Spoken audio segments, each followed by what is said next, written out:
Welcome to the Pharmacy Podcast Show. You are listening to the first and only podcast dedicated to the business of pharmacy. Hear from independent pharmacy owners, leading entrepreneurs, political strategists, healthcare technology trends, career coaching, interviews about our pharmacy industry, and more. Be sure to subscribe to the show via iTunes and leave us a voice comment from our contact section on the website. You can find all of our episodes at pharmacypodcast.com. My name is Michael Abeltroni. I'm the Dean of the School of Pharmacy and Health Sciences at Fairleigh Dickinson University, and you're listening to the Pharmacy Podcast.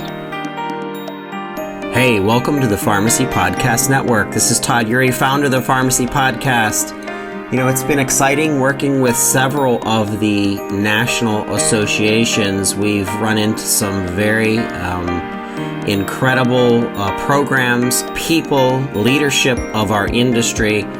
And I was excited to be in contact with several organizations in specialty pharmacy, which led to other things and other accreditations and understanding how that works with the rest of our pharmacy industry and the importance of that.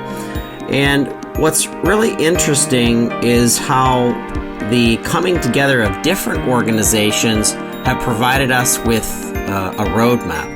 And that roadmap is to continue to improve safety for our patients, which I think is number one, but also providing our pharmacy professionals with a level of continuing education as well as a level of excellence in their profession and what they do.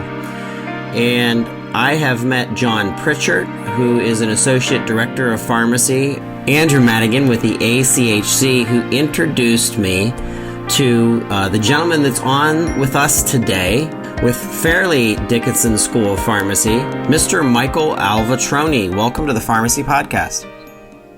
Thanks so much. Very nice to talk to you today. So when I understood what is coming up from that's actually being sponsored by Fairleigh Dickinson School of Pharmacy, the workshop that's PCAB Sterile and Non-Sterile Compounding Pharmacy Workshop. This brings me back to many of the conversations that I've had before with compounding, the IACP, for example, many of their conferences, the excellence of what this means and the standards that are set, the safety that is set. Can you explain to our listeners what this workshop is about and why it's so important? Sure. A few years ago, we made the investment in our school to build a sterile compounding facility. It's basically a simulation lab where we can train students and also working professionals on the best practices in sterile compounding and really to focus our attention on improving some of the quality across the board in the area of sterile compounding. About 6 months ago or so, we wrote a piece as part of our Lewis Center for Healthcare Innovation and Technology, revolving around the importance of accreditation and really the absence of a gold standard, if you will, in many compounding pharmacies, and how PCAB accreditation, which is really the gold standard, was very much a scarcity in the industry today. And immediately thereafter, we were contacted by the folks at PCAB who had read that piece, which was published in Forbes magazine. And they contacted us about really forming a sort of a thinking partnership about what this sort of a best practice would look like in educating current pharmacists, some future pharmacists as well, around the best practices in sterile compounding, around the modifications and upcoming changes in USP Chapter 800, and really in what the accreditation process entails. And we were thrilled to be able to host this event, which is a 2-day workshop focusing on those topics, and really to be able to showcase some of the things that we've built into our school, but also into this facility, while having the best in the world be able to educate our students as well as any attendees to this workshop on the best practices and the gold standards of accreditation and specifically sterile compounding area. So this is hands-on training. This isn't just learning from a board and books and testing. This is actually hands-on, isn't it? I think we're going to really be able to immerse our attendees in some hands-on. Really, everything from the best practices for garbing and gowning, just some demonstrations, one of the unique parts of the sterile compounding facility is that it's run as a simulation, so people can go in and out and really see up close what things look like and kind of get in there and play a little bit, which from every indication is the best way to really learn how to do something that's so hands-on in nature. You know, compounding has been the long-standing practice of pharmacy, and it's what I think of the bull and pestle and the making up of customized compounds.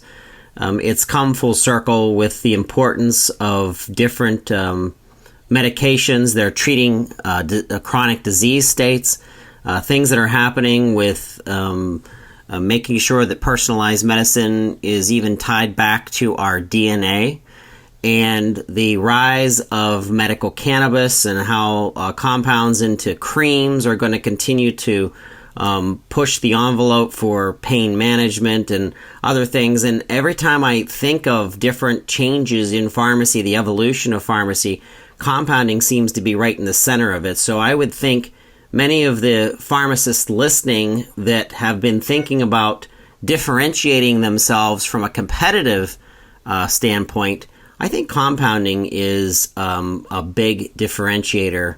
And that's another thing that I'd like to actually ask you about. What do you think is the future of pharmacy in many states? I mean, we know the rise of specialty and what that means for pharmacy, but specific to compounding, how do you see compounding changing? Not necessarily changing, but evolving the pharmacist's place within the continuum of care for better patient care?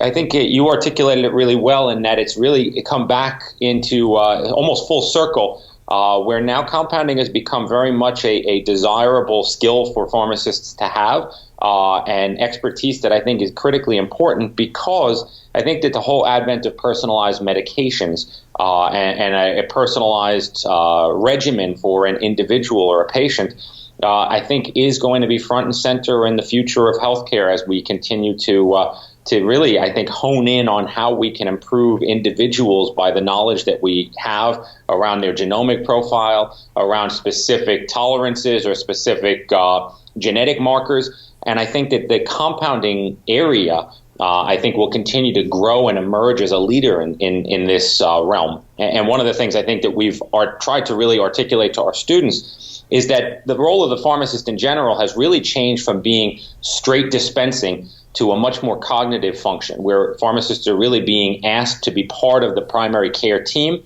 to be involved in every aspect of primary care, and then to really be able to customize a regimen or a specific focused medication platform for an individual around what their specific genetic makeup is, around what their tolerances are, around what other comorbidities they might be presenting, and around, in some cases, even the abilities for certain people to absorb certain things more effectively than others in combination or by itself.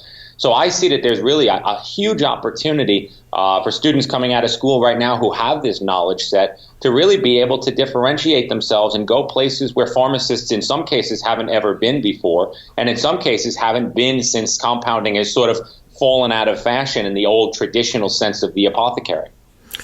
Yes, and I realize that many of our listeners, especially some of our new pharmacists coming, might not realize that compounding occurs in virtually every aspect of pharmacy: hospital, home health, specialty, as well as in nuclear pharmacies, because of these products that can't be manufactured from the creators for ready for use. They must be compounded in many instances. So it's a fascinating piece of pharmacy to me that I think makes quite a differentiation in the careers of our pharmacists in having them stand out. And what I like about your workshop, by the way, if the listeners don't realize this, 8.75 worth of continuing education as well. Yeah, and we see that as hugely valuable as well, because, you know, we certainly want to give people something for their time and have some to be able to present some value to them. Obviously, the value will come from the content, but having the CEs will certainly be a nice benefit to those attending as well. So if I'm listening and I want to enroll in this, where's the best place to go?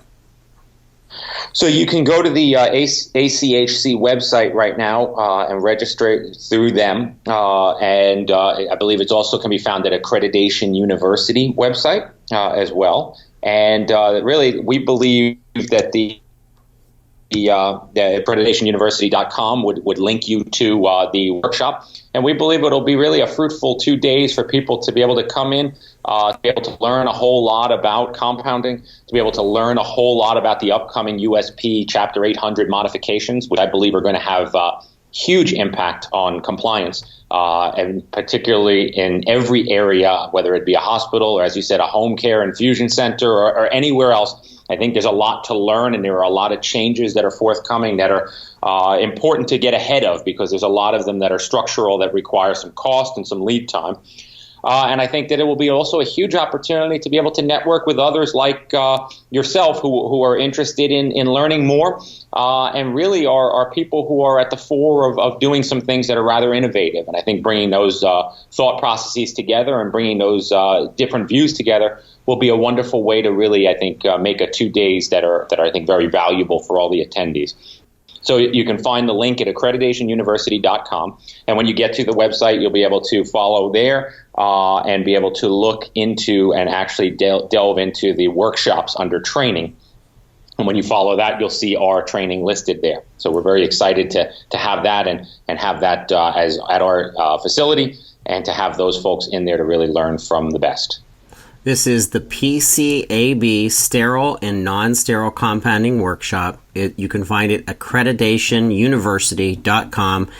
This link will be in the show notes. If you want to go, if you're actually at a desktop, you'll be able to find it. If not, just Google Accreditation University, and I'm sure it'll come right up. Michael, thank you so much for being part of the show and helping to bring this to our listeners and understanding the importance of continuing education, especially in the compounding role. It's been a pleasure. Thanks so much for your time and for giving me the opportunity to share this exciting venture for pharmacy. Today's Pharmacy Podcast was brought to you by the ACHC. We were talking about the PCAB Sterile and Non-Sterile Compounding Pharmacy Workshop, which will provide pharmacy professionals with a comprehensive overview of the accreditation process and a standard-by-standard review of the requirements for sterile and non-sterile compounding. The 2-day course is conducted with a personalized approach that delivers valuable insights into the accreditation process. This is going to give you hands-on training for using the take-home ACHC Accreditation Guide to Success workbook, a program-specific and comprehensive tool that offers guidance on the meanings and requirements of each ACHC Accreditation Standard. We thank you for listening to the Pharmacy Podcast. We hope you enjoyed another episode of the Pharmacy Podcast Show. Be sure to subscribe to the show and send us a voice message with your ideas and comments from our contact section on the website. Contact us today at pharmacypodcast.com.